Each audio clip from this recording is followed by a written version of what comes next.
महारानी तुमने ऐसे लाला को जन्म दियो है कि जो चोरी करे। तो आज मैया ने कन्हैया का कान पकड़ा है, कहा क्यों रे लाला, तू माखन की चोरी करने क्यों जाता है? माखन की चोरी करने क्यों जाता है? तेरे घर इतनी गाय है, इतना माखन होता है, मैं स्वयं दही का मंथन करके तेरे लिए माखन निकालती हूँ और तू बाहर माखन चोरी करता है। तो भगवान कहते हैं मैया जे गोपिन को तू नाए जाने, मैं जिस दिन नाए जाऊं उस दिन ही तो जे आई हैं। तू समझ नहीं रही है मैया कि जिस दिन मैं नहीं जाता तो ये कहती हैं कि नंद लाला हमारे घर चोरी करने नहीं आया। लाला तुम आज हमारे घर क्यों नहीं आए? और ये रखती माखन ऐसी जगह है कि मुझे दिखाई दे तो मैं इनके घर चोरी करने जाऊं। आज नहीं गया इसलिए तो ये आई है। मैया तू ना जाने इनको पति यारो करे, तिरस्कार से सहे और चोर नाम मेरो धरे, होने न देंगी मेरो ब्याह। मेरी शादी नहीं होने देंगी, मुझे चोर घोषित कर देंगी। मैया जी गोपिन की बातों में मत आना, ये जो गोपी तो झूठ बोलती। सारी गोपियों को भगवान के जब दर्शन हो गए तो गोपियों ने कहा कि अपना काम तो हो गया, अब चलिए। अब भगवान को क्रोध आया गोपियों के ऊपर कि गोपियां जिस दिन मैं नहीं जाता उस दिन गोपियां मेरे घर आ जाती हैं। आज भगवान गए गोपी के घर रात्रि के समय, पद्मा नाम की गोपी के घर, श्याम के समय, संध्या के समय जब गए रात्रि में, तो गोपी के घर जैसे ही गए भगवान, तो गोपी ने भगवान को पकड़ लिया चोरी करते। और वो गोपी थी बड़ी होशियार, उसने कहा कि अभी मैं तुझे मैया यशोदा के पास ले चलती हूँ। मैया कहती है कि मेरा लाला चोरी ना करे, आज तो मैं तुझे रंगे हाथों पकड़ाऊंगी। अब वो थी नई बहू, नई गोपी थी, तो उसने घूंघट लगा लिया। जब बाहर निकली तो श्याम के समय बाहर बैठे ही रहते हैं वृद्ध पुरुष, तो उसने घूंघट लगा लिया और कन्हैया का हाथ पकड़े जा रही है। और उसी गली में उस गोपी का देवर आ रहा था। और वो देवर था ना, जो वो भोजन का बड़ा लालची था, भोजन का बड़ा लालची था। अब जब देखा उस देवर ने कि कन्हैया को ले जा रही है, पता नहीं कौन सी गोपी है, उसको भी पता नहीं कि ये मेरी भाभी है। कन्हैया से उसने इशारे में पूछा कि कन्हैया कहाँ? तो भगवान ने कह दी भोजन करवा के ले जा रही है। तो भगवान ने उसको इशारे से बुला लिया, वो साथ में चलने लगा कि तुझे चलना हो तो चल, मुझे तो करवाएगी खूब 56 प्रकार के भोग। अब जैसे ही वो साथ में आ गया तो भगवान ने कहा देख गोपी, तू मेरा जो हाथ है ना, वो एक ही हाथ तू बहुत देर से पकड़े है, तो जा हाथ में जलन रहने लगी है, इसलिए अब तू मेरा जो हाथ छोड़ करके दूसरा हाथ पकड़ ले।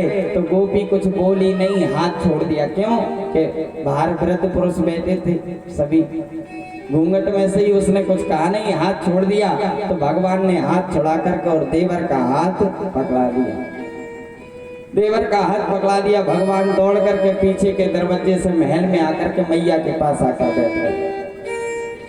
अब जब ऐसी गोपी गई, आवाज लगाते हुए गई, देखिए हमारा पुत्र कुछ करे तो करे, उस पर तो हम अनदेखा करते थे। अगर पड़ोसी का पुत्र चोरी करे तो हम उसके घर जाकर 10 बार कहेंगे अरे तुम्हारे पुत्र ने चोरी कर ली, तुम्हारे पुत्र ने चोरी कर ली। तो ऐसे ही वो गोपी जोर से आवाज लगाने लगी, अरे मैया यशोदा देख, तू कहती है कि तेरा लाला चोरी ना करे, आज मैं उसे रंगे हाथों पकड़ करके लाई हूँ। मैया महल से बाहर आई, रसोई में से बाहर आई, मैया देखा तो मैया कहने लगी गोपी पहले घूंघट हटा, देख किसको लाई है। तो मैया के पीछे ही भगवान चले आए।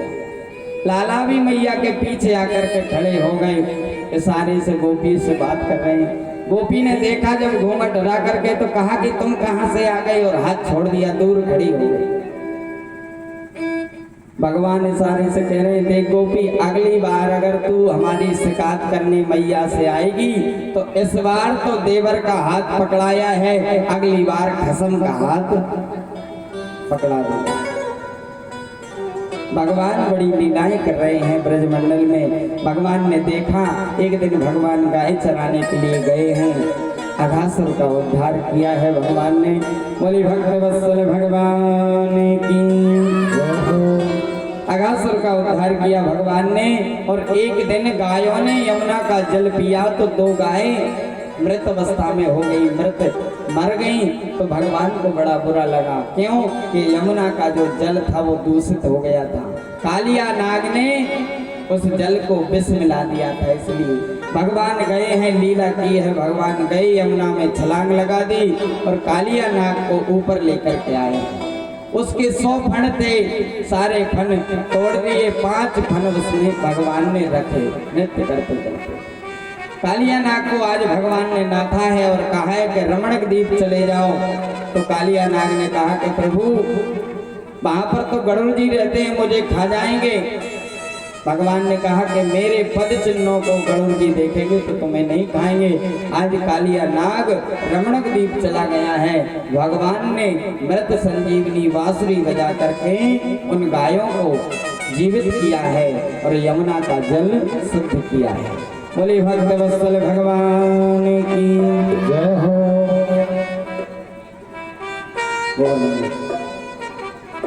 अब भगवान ने देखा, एक दिन चीर हरण लीला की है। भगवान बहुत ही सुंदर लीलाएं कर रहे हैं ब्रजमंडल में। चोर चीर हरण लीला की भगवान ने कैसे की कि ब्रज की जो कुंवारी कन्याएं हैं वो मैया कात्यायनी का व्रत कर रही हैं और वो जल में निर्वस्त्र होकर के स्नान कर रही हैं। तो भगवान ने उनके कोई घंघरा फरिया नहीं चुराए हैं। भगवान ने तो उनके नेत्रों पर जो पर्दा पड़ा हुआ था, क्या पर्दा? अज्ञान रूपी पर्दा, उसका हरण किया था। भगवान गए, उन गोपियों को उपदेश किया है कि जल में निर्वस्त्र होकर के स्नान नहीं करना चाहिए, वरुण भगवान का अपमान हो जाता है। इसलिए आज भगवान ने उन गोपियों को उपदेश दिया है। यही कथा जब राजा परीक्षित ने सुनी सुखदेव जी महाराज के मुख से, तो राजा परीक्षित कहने लगे, गुरुदेव ये कैसे हो सकता है? भगवान एक पराई स्त्री को निर्वस्त्र देख रहे हैं, भगवान नहीं हो सकते। परीक्षित जी को थोड़ा सा भ्रमित हो गए। तो सुखदेव जी महाराज कहते हैं कि राजन, भगवान तो योगेश्वर हैं और मैंने तुम्हें पहले राम कथा इसलिए सुनाई कि पहले राम की मर्यादा जान लोगे, जब कृष्ण के चरित्रों को जान पाओगे। और भगवान योगेश्वर हैं, भगवान जो कर सकते हैं वो हम नहीं कर सकते। भगवान ने 6 दिन में पूतना मार दी थी, हम मार सकते हैं? नहीं मार सकते।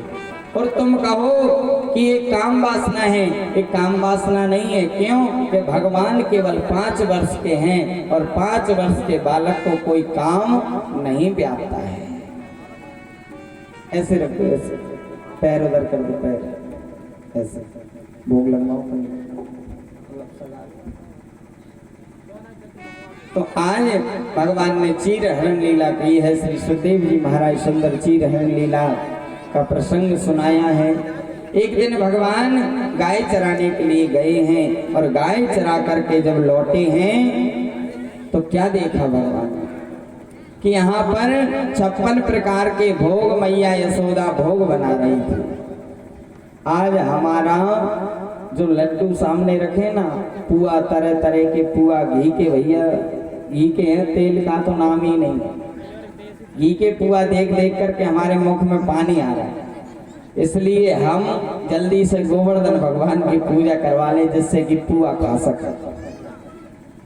तो करवा दें गोवर्धन भगवान की पूजा, आराम से मैयाएं आएंगी। अभी नहीं, थोड़ी देर से पहले परीक्षित जी हमारे कहाँ हैं, वो पूजा करेंगे। बाद में आप सब पूजन करना और कथा भी सुनते रहना साथ साथ। भीड़ हल्ला गुल्ला नहीं करेंगे ना। तो आज जब भगवान लौट करके आए, देखा कि 56 प्रकार के भोग बन रहे हैं। मैया से पूछा कि मैया ये किसके लिए भोग बन रहे हैं? तो मैया ने कहा कि लाला देख, मैं तो यहाँ व्यस्त हूँ, इंद्र की पूजा के लिए भोग बन रहे हैं। और बाबा से जाकर के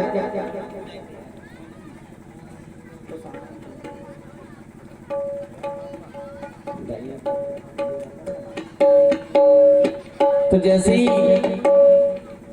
आज भगवान बाबा के पास गए हैं, बाबा से कहा कि बाबा हमें इंद्र की पूजा नहीं करनी है, हमें तो गोवर्धन भगवान की पूजा करनी चाहिए। क्यों कि गोवर्धन भगवान साक्षात हैं, साक्षात भगवान हैं और उन पर हमारी गाय चरने के लिए जाती है, इसलिए हमें गोवर्धन की पूजा करनी चाहिए, इंद्र की पूजा नहीं करनी चाहिए। बाबा ने कहा कि इंद्र जल की वृष्टि करता है, तो कहा कि वो तो इंद्र का काम है जल बरसाना, हम भी पूजा नहीं करेंगे तो इंद्र जल तो बरसाएगा ही बरसाएगा। आज 56 प्रकार के भोग, देखिए क्या क्या भोग बने हैं। खुरचनो है खीर मोहन रस खीर और खुरमी सा, खीर खजला जलेबी कलाकंद बालूशाही है। सुन लो कौन कौन से 56 प्रकार के भोग बने हैं, सुनकर ही अगर मुंह में पानी आ जाए तो अच्छी बात। मोहन थार मावा बाटी मटरी मसूर पाक है, पेड़ा रसगुल्ला संग रबड़ी सोहाई है। रबड़ी जो चम्मच से खाते हैं, भुजिया नमकीन सेव गठिया सकल पारे,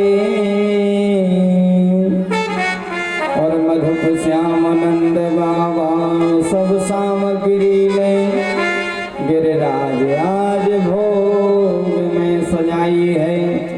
पापड़ पकौड़ी कड़ी चावल पुआ लड्डू, बहुत प्रकार के भोग बने, 56 प्रकार। बाबा नंद ने कहा देख लाला, हम तेरे कहने पर तेरे भगवान की पूजा करेंगे, अगर कहीं इंद्र क्रोधित हो गया, उसने जल की वृष्टि की तो तेरे भगवान को हमारी रक्षा करनी पड़ेगी। तो भगवान ने कहा कि सब शर्तें तुम्हारी मंजूर हैं, केवल गोवर्धन भगवान की पूजन करिए। तो आइए हम भी गोवर्धन चलते हैं भगवान के साथ में।